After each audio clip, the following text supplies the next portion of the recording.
قرار میدیم.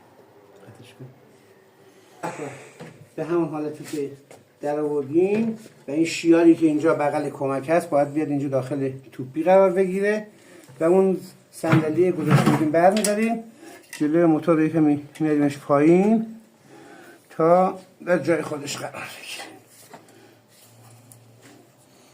چرخ رو جابجا میکنیم.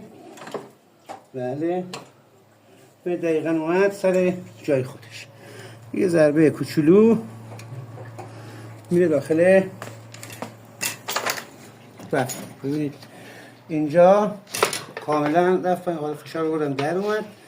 یه بار دیگه افتاد. میره سراغ جا زدن میله. میله از سمت راست، از سمت راست موتور. یه بوشی ما در آوردیم ازش. این بوش رو میذاریم